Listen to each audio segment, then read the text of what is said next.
कोई भी मनुष्य जब पैदा होता है तो ऐसा कहते हैं, भाई कहाँ तक सही है तो पता है, जो हमने पढ़ा है वही मैं बता रहा हूँ।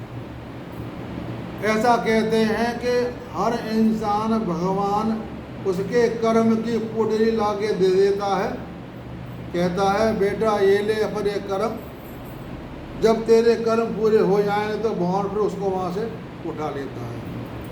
कर्म पूरे ही आदमी की मौत आती है। मौत कैसे भी आए, जल के, मर के, डूब के, कोई अनहोनी नहीं होती है, कोई अकाल मृत्यु नहीं होती है, वो मृत्यु ही होती है। हम सब कह लेते हैं अकाल मृत्यु क्यों कह लेते हैं, छोटा बच्चा मर गया अकाल मृत्यु हो गई। अरे अकाल मृत्यु कोई नहीं होती, मृत्यु ही होती है रियल में।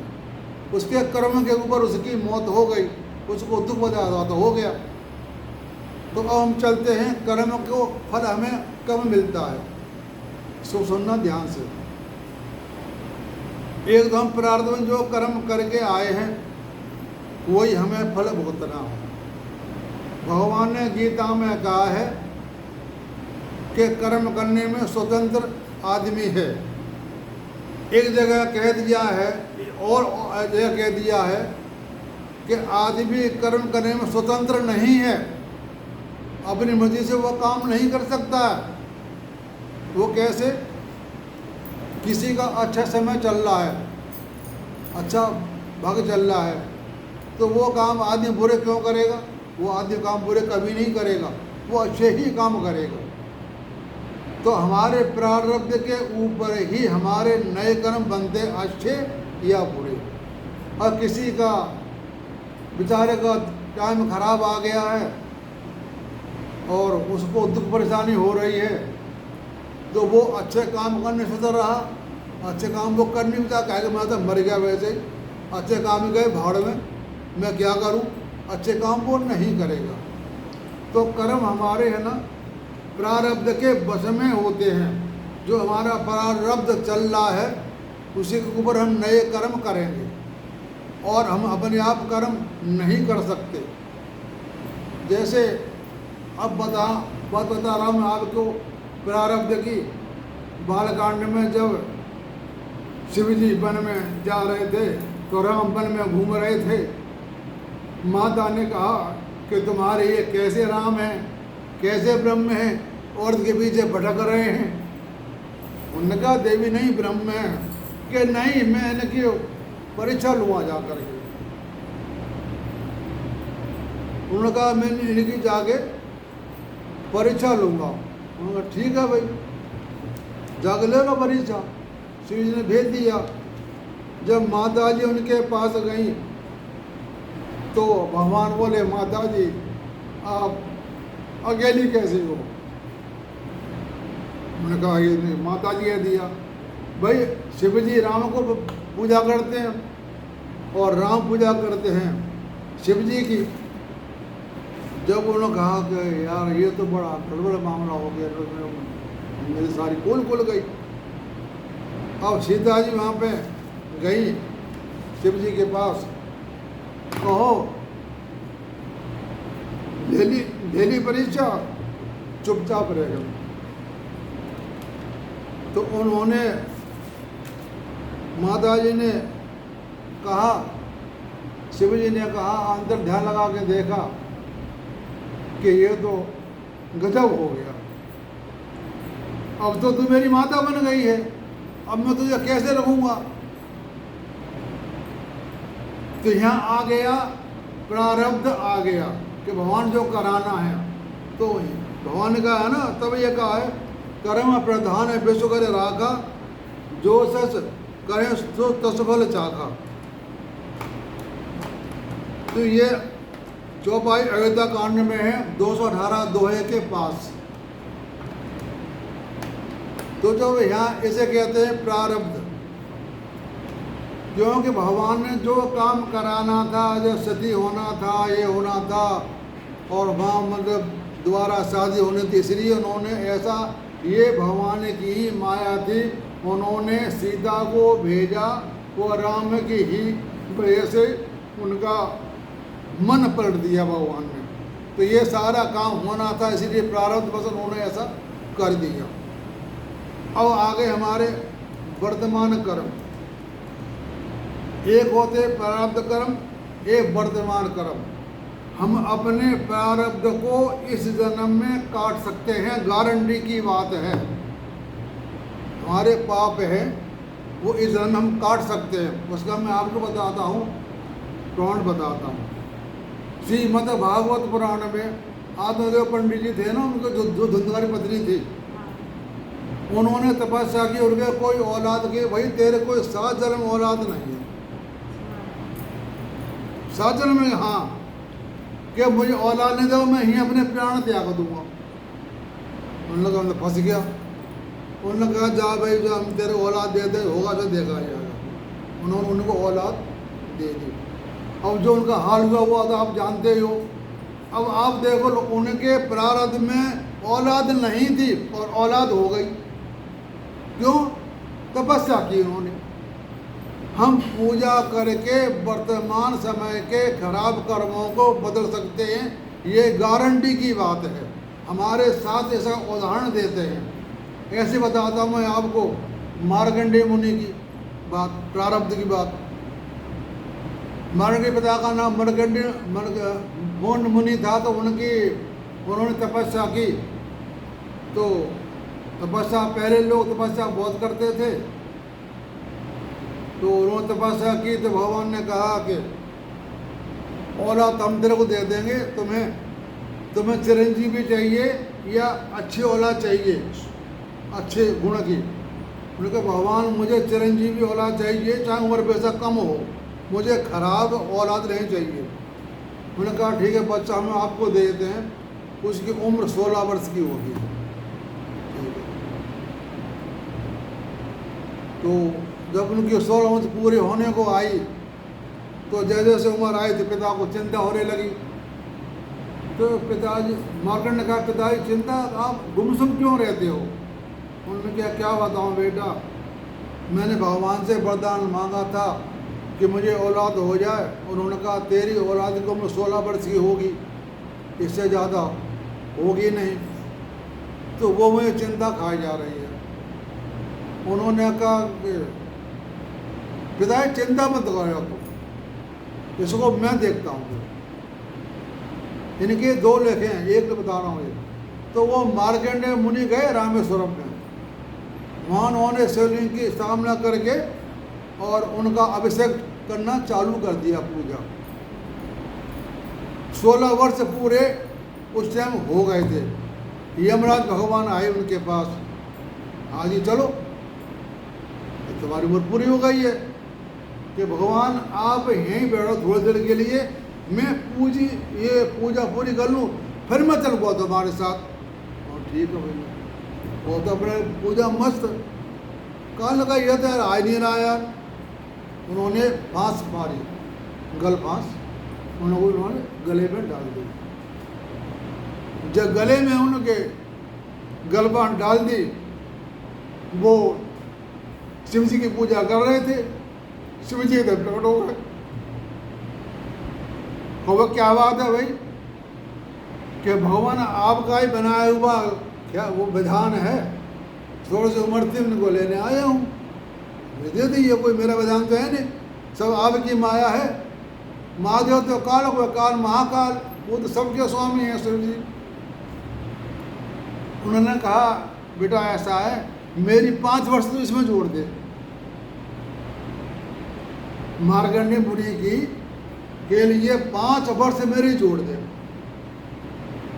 भगवान की उम्र दिव्य वर्ष जो होती है ना, उसकी गिनती नहीं कर सकते हम। ऐसा कहते हैं ब्रह्मा का एक रात में प्रलय होती है, एक दिन में फिर प्रलय होती है, ऐसे करके उनके दिन बनते हैं, फिर 100 साल बनते हैं, 5 साल बनते हैं, पता ना कितने युग बीत जाएंगे पता नहीं। आज के डेट में मार्कंडेय अजर अमर हैं।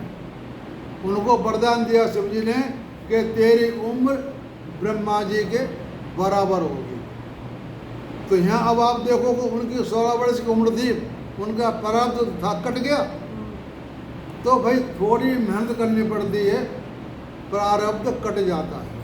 इस बात से आप घबराओ मत कि मेरा समय खराब है तो अब मैं क्या करूं। भगवान के नाम में लगे जाओ, सिर छोड़ो मत और एक को पकड़ो, पकड़े के बने रहो। और गुरु बनाओ तो ऐसे को बनाओ जिससे आप कुछ सामने बैठ करके बात कर सके। गुरु ऐसे को बनाओ तो हजारों बैठ रहे, हमें दे दक्षिणा दे दी, गुरु बन गए, आप हमारे चेला बन गए, उनसे आप बात नहीं कर सकते। ऐसे को गुरु मत बनाओ तो उससे हम बात, हमें कोई बात फंस जाए हम कहाँ जाएंगे। जब चेले को कोई बात फंस जाती है तो गुरु के पास जाता है, तो गुरु जब क्या करूँ, तो गुरु ऐसे को बनाओ। गुरु बनाना ज़रूरी होता है, चाहे पति को बना लो, चाहे माँ को बना लो, चाहे बाप को बना लो, किसी को गुरु बनाना पड़ेगा। हम ये नहीं कह रहे तुम जा किसी को बना लो, गुरु तो बनाना ही पड़ेगा, तभी कल्याण है। बगैर गुरु के गति नहीं है। कोई कहते हमने गुरु भगवान को बना लिया, बना तो नहीं, भगवान से आप कोई बात कर सकते हो, नहीं कर सकते। यदि हमारे अंदर पावर नहीं तो भगवान से बात कर सकते हैं। मान लीजिए तो भगवान गुरु बन लेकर हमने गुरु ऐसे बनाओ जिसका शरीर हो, जैसे हमारे इन्होंने बनाया था ना, कावभूषण जी ने गुरु बनाया था, तो ऐसे गुरु बनाना जरूरी होता है। अब आगे बात प्रारब्ध और कर्म। प्रारब्ध और कर्म हमारे ये रथ के दो पहिए हैं, ठीक है ना। जब ये दो पहिए चलेंगे तभी रथ हमारा आगे चलेगा। हमारा शरीर रथ है और कर्म, वर्तमान कर्म और पिछले कर्म दो पहिए हैं। दो पहिए चलेंगे तभी रथ हमारा आगे चलेगा, वरना रथ आगे नहीं चलेगा, वो वहीं खड़ा रहेगा, जाम खड़ा रहेगा। अब ये चलेगा कैसे? जैसे हम बैंक में खाता खोलते हैं, लॉकर, उसकी दो चाबी होती हैं। एक चाबी मैनेजर के पास होती है, एक चाबी होती हमारे पास। हमारे पास चाबी कौन सी है? हमारे पास चाबी कर्मों की है, जो हम कर्म कर रहे हैं। उसके पास चाबी है प्रारब्ध की, वो हमें फल कब देगा? तो जब हम लॉकर में जाएंगे तो दोनों चाबी खोलेंगे तब वो खुलेगा।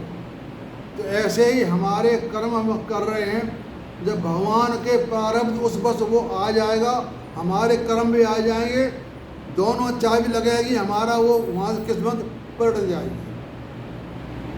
ऐसा हो गया हमारा ये कर्म और प्रधान, ये दो चाबी होती हैं। प्रारब्ध की चाबी होती है भगवान के पास और हमारे पास चाबी होती है कर्मों की। दोनों चाबी लगेंगी तब ताला खुलेगा, तब तक आओ तो भगवान की सेवा में लगे रहो। तो ये हो गया कर्म का बारे में, हो गया कि कर्म हमारे जो प्रारब्ध है उसमें हम कैसे काटें, ये कर्मों के बारे में हो गया।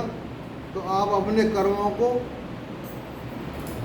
करते रहेंगे, मन में घबराए नहीं। सब एक ही तरीका है आपको कि लोगों की, किसी की बुराई करना छोड़ दो, किसी की बुराई मत करो कभी भी। बुराई करेंगे तो भगवान हमसे कोसों दूर भागेगा। और फिर हम किसी की बुराई कर रहे हैं, हमारा कहने को शत्रु तो हमारा अंदर बैठा क्रोध। तुम्हारे अंदर ही ब्रह्म, मेरे में अंदर ब्रह्म, हम सब परमात्मा की संतान हैं। हम अब तो कौन हुए? भाई भाई हो गए।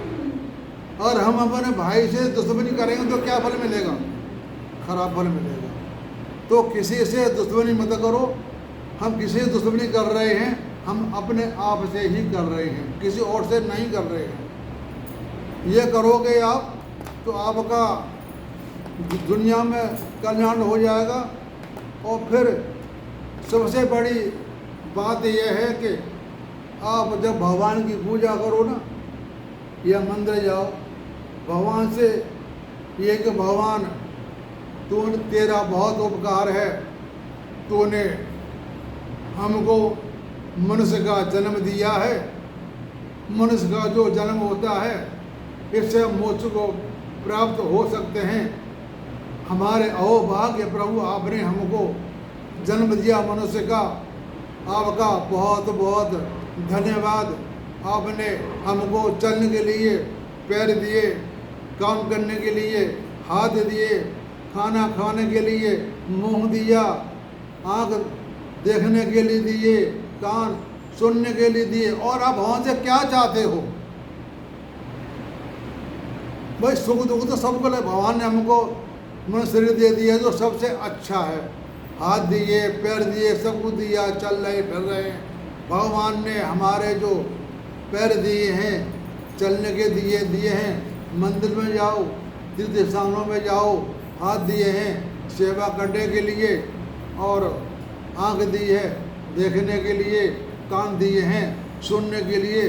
सबसे दोषी होता है हमारे आँख। आँख आदमी को बेड़ा गर्क कर देती है। हमने किसी को देखा, अच्छी चीज़ बुरी चीज़, हाँ ये चीज़ बहुत बढ़िया है, इसको मैं लेके रहूँगा, उसको लेने चक्कर में वो अच्छे बुरे काम सारे करने लग जाता है। जो आज रेप कांड हो रहे हैं, ये किसकी माया? ये आँख की माया है सारी। आँख सबसे पहला दुश्मन है। आँख सबसे बड़ा दुश्मन आँख है। ये हमको कहीं से कहीं ले जाती है।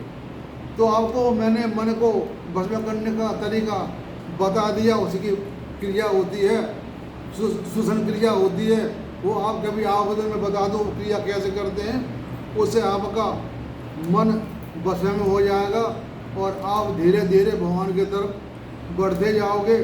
तो भगवान का आप यही प्रार्थना के, भगवान तेरा तेरा बहुत धन्यवाद, तूने हमको जन्म दिया मनुष्य का। हम देख रहे हैं बहुत से बेचारे लेकिन हाथ नहीं है, पैर नहीं है, किसी आँख नहीं है, कान नहीं है।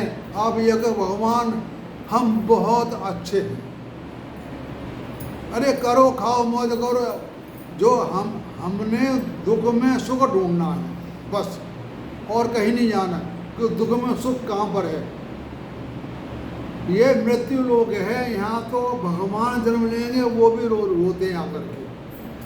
जब से भवानी में सारे कांड कर दिए, राम ने किए, तो कहाँ भगवान और कहाँ हम, जब उनको नहीं बख्शा तो हम तो हैं क्या चीज़। इसीलिए दुख होते हैं, उनको आराम से सह लो, परेशान मत हो।